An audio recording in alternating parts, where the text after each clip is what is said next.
नमस्कार, SBT news में आपका स्वागत है। पेश है 27 अक्टूबर शुक्रवार दोपहर 3:15 बजे राजस्थान की 15 बड़ी खबरें। इस न्यूज बुलेटिन के प्रायोजक हैं विनी केक एंड मोर। तो सबसे पहले एक नजर डालते हैं आज के हेडलाइंस पर। देश भर के चुनिंदा संस्थानों में 100 नई 5G लैब का उद्घाटन। 5 नई गारंटियों के जरिए दोबारा सरकार बनाने के प्रयास में कांग्रेस। टीपू सुल्तान की तलवार को नहीं मिला खरीदार। ईडी की रेड के बाद मां से लिपटकर खूब रोए हुड्डा। ईडी कार्रवाई के विरोध में सीकर लक्ष्मणगढ़ में बाजार बंद। और अब खबरें विस्तार से। प्रधानमंत्री नरेंद्र मोदी ने आज नई दिल्ली में भारत मंडपम में आयोजित इंडिया मोबाइल कांग्रेस के 7वें संस्करण के दौरान देश भर के चुनिंदा संस्थानों में 100 नई 5G लैब का उद्घाटन किया। इस मौके पर पीएम मोदी ने तंज कसते हुए कहा, हमारे यहाँ 2G के समय क्या हुआ था शायद नई पीढ़ी को नहीं पता होगा। हमारे कालकांड में 4G का विस्तार हुआ, लेकिन एक दाग भी नहीं लगा है। मुझे विश्वास है कि 6G में भारत विश्व का नेतृत्व करेगा। साथ ही उन्होंने ये भी कहा कि हमारी युवा पीढ़ी देश के भविष्य का नेतृत्व कर रही है, हमारे टेक रिवॉल्यूशन का नेतृत्व कर रही है। राजस्थान विधानसभा चुनाव 2023 के लिए कांग्रेस की अशोक गहलोत सरकार जनता को लुभाने के लिए कोई कसर नहीं छोड़ रही।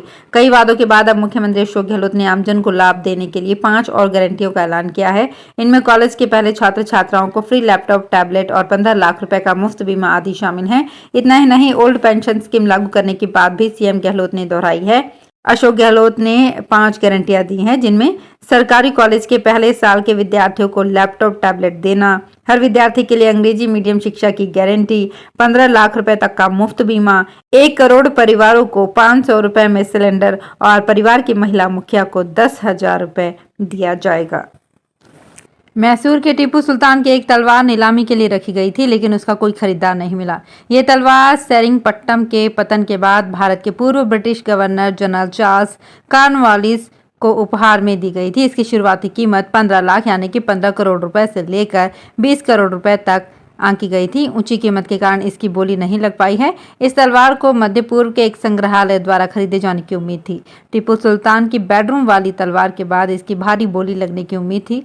पहली तलवार इसी साल 23 मई को बोनहम्स में 141 करोड़ रुपए में बिकी थी। तलवार को नीलामी के लिए लंदन में रखा गया था।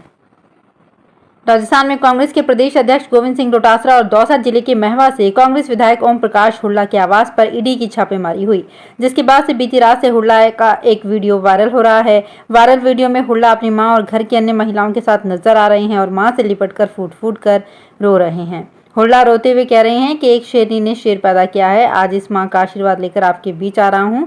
या तो मुझे मौत दे देना या मुझे जीत देना। ईडी की रेड करवाकर किरोड़ी लाल मीणा साहब, आपने पाप किया है, आपको भगवान माफ नहीं करेगा। ईडी की कार्रवाई के दौरान हुड्डा की तबीयत खराब हो गई थी। राजस्थान में हुए पेपर लीक मामले को लेकर पीसीसी चीफ गोविंद सिंह डोटासरा के घर और ऑफिस में गुरुवार को ईडी ने छापेमारी के विरोध में शुक्रवार को सीकर संभाग व्यापार संघ ने बंद का समर्थन करते हुए लक्ष्मणगढ़ और सीकर में बाजार बंद रखे। बंद के चलते जाट बाजार, तबला बाजार, घंटाघर सहित पूरे सीकर में सन्नाटा पसरा रहा। बाजार में कुछ दुकानों को छोड़कर पूरा बाजार बंद रहा। जाट बाजार में दुकानें बंद कराने को लेकर भाजपा व कांग्रेसी कार्यकर्ताओं में जमकर धक्का मुक्की भी हुई।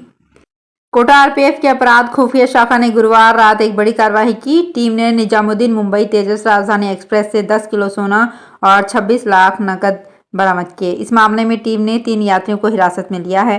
पूछताछ के बाद आरोपी को आयकर विभाग के हवाले किया गया है। कोटा मंडल में आरपीएफ की ये अब तक की सबसे बड़ी कार्यवाही बताई गई है। आरपीएफ कमांडेंट विनय कुमार ने बताया कि चुनावों के चलते इन दोनों आरपीएफ विशेष निगरानी अभियान चल रहा है।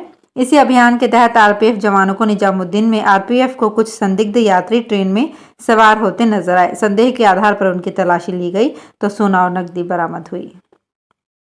कांग्रेस महासचिव प्रियंका गांधी राजस्थान में भाषण के दौरान कहीं अपनी एक बात पर घिर गई।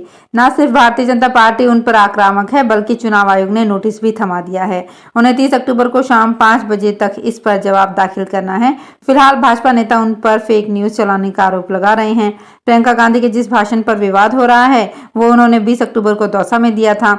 यहाँ एक जनसभा को संबोधित करते हुए प्रियंका गांधी ने कहा, हाल ही में मैंने टीवी पर कुछ देखा, मुझे नहीं पता कि ये सच है या झूठ। प्रधानमंत्री देवनारायण मंदिर गए थे और दान पात्र में एक लिफाफा डाला। लोग सोच रहे थे कि इसमें क्या होगा, लेकिन जब इसे खोला तो केवल 21 रुपए निकले। उपराष्ट्रपति जगदीप धनखड़ अपनी पत्नी के साथ आज केदारनाथ धाम पहुंचे। उन्होंने केदारनाथ में पूजा अर्चना की। इसके बाद वहां हो रहे विकास कार्यों का जायजा लिया। उपराष्ट्रपति धनखड़ गुरुवार से उत्तराखंड दौरे पर हैं। उन्होंने कल उत्तरकाशी में गंगा नदी की आरती की थी। 5 राज्यों में विधानसभा चुनाव में जहां एक तरफ भारतीय जनता पार्टी पूरी तरह से एक्टिव नजर आ रही है, वहीं विपक्षी गठबंधन इंडिया में सीट बंटवारे को लेकर सियासी घमासान मचा हुआ है। इस बीच राजस्थान में इंडिया अलायंस के सहयोगी राष्ट्रीय लोक दल और कांग्रेस के बीच भी सीटों को लेकर चर्चा शुरू हो गई है। इस मसले पर आरएलडी अध्यक्ष जयंत चौधरी ने बड़ा बयान दिया है। उन्होंने गुरुवार को कहा कि हमें उम्मीद है कि 1-2 दिन में इस बारे में घोषणा हो जाएगी। आगे उन्होंने कहा कि कांग्रेस से हमें अच्छे तालमेल की उम्मीद है। महिलाओं के महत्वपूर्ण त्योहार करवा चौथ के लिए करौली में बाजारों में खरीदारी शुरू हो गई है। शहर के प्रमुख चूड़े बाजार खास रूप से सस्ते हैं। इसमें लाखों की महंगी चूड़ियों की महत्वपूर्ण भूमिका होती है। 16 श्रृंगार के लिए चूड़ियों का महत्वपूर्ण स्थान होता है। इन दिनों सुहागन महिलाएं बाजारों में उमड़कर विभिन्न प्रकार की चूड़ियां खरीद रही हैं। बाजार में लाल व सतरंगी चूड़े की मांग ज्यादा है। केवल करवा चौथ पर ही करौली में 5 लाख से ज्यादा के चूड़े बिक जाते हैं। अगले महीने होने वाले विधानसभा चुनाव में इस बार पोलिंग पार्टियों का सारा काम सेंट्रलाइज्ड करने का निर्णय किया गया है। इसके चलते जयपुर जिले की पोलिंग पार्टियों को वोटिंग के बाद ईवीएम मशीनें और मतदान सामग्री जमा करवाने के लिए शहर के 2 अलग-अलग जगह पर न जाकर एक ही जगह पर राजस्थान कॉलेज जाना पड़ेगा। इससे शहर में इस बार ट्रैफिक जाम की समस्या नहीं झेलनी पड़ेगी। इसके साथ ही हर बार की तरह जेएलएन मार्ग पर जो वोटिंग के दिन शाम को ट्रैफिक ब्लॉक रहता था, वो भी इस बार नहीं होगा। विधानसभा चुनाव में सबसे पहले प्रत्याशियों की घोषणा करके भाजपा ने सबको चौंका दिया था। अब तक जारी 2 सूचियों में अलवर जिले में 6 सीटों पर प्रत्याशी उतार दिए गए, लेकिन 5 सीटों पर पेच फंसा हुआ है। राजनीतिक पंडित कहते हैं कि कुछ सीटों पर प्रत्याशियों के नाम तय नहीं हो पा रहे हैं। प्रदेश नेतृत्व व राष्ट्रीय नेतृत्व नामों को लेकर एक राय नहीं हो पा रहा है। ऐसे में कुछ संभावित नाम कट भी सकते हैं और चौंकाने वाले नाम अगली सूची में सामने आ सकते हैं।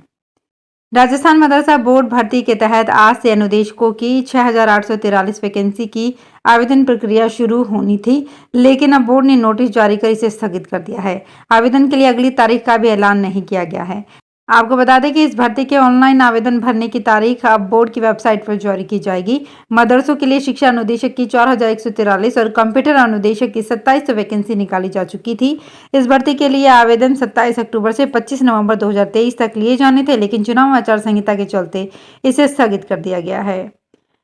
जयपुर इंटरनेशनल एयरपोर्ट पर रविवार से विंटर शेड्यूल लागू हो जाएगा। इससे जयपुर से 30 शहरों के बीच एयर कनेक्टिविटी जुड़ जाएगी। ऐसे में रायपुर, जैसलमेर, आगरा, नागपुर समेत 8 शहरों के लिए सीधी हवाई सेवा शुरू हो जाएगी। खास बात यह है कि वर्तमान में त्योहारी सीजन चल रहा है। इसके बाद शादी समारोह और पर्यटन सीजन शुरू हो जाएगा। एयरपोर्ट प्रशासन के अनुसार विंटर शेड्यूल में इस बार भी 60 फ्लाइट शामिल की गई है, जिसमें 5 अंतर्राष्ट्रीय और 55 घरेलू फ्लाइट शामिल हैं। घरेलू फ्लाइट के शेड्यूल में रायपुर, आगरा, बागडोगरा, जैसलमेर, गुवाहाटी, नागपुर, पटना और खजुराहो के लिए नई फ्लाइट शुरू होंगी। मध्य प्रदेश में विधानसभा चुनाव को लेकर सियासत गर्म हो चुकी है। इस बीच भाजपा नेता एक्शन मोड में नजर आ रहे हैं। वहीं 28, 29 और 30 अक्टूबर को केंद्रीय गृह मंत्री अमित शाह मध्य प्रदेश के दौरे पर आ रहे हैं। ये दौरा चुनाव को लेकर बेहद अहम माना जा रहा है। दरअसल 3 दिनों के दौरे पर एमपी में अमित शाह 230 विधानसभा के कार्यकर्ताओं से सीधा संवाद करेंगे। तो फिलहाल इस बुलेटिन में इतना ही। फिर हाजिर होंगे कुछ और बड़ी खबरों के साथ। अगर आप भी अपने आसपास की छोटी बड़ी और महत्वपूर्ण खबरों से अपडेट रहना चाहते हैं तो सब्सक्राइब कीजिए हमारे चैनल एसपीटी न्यूज को और प्रेस कीजिए बेल आइकन पर।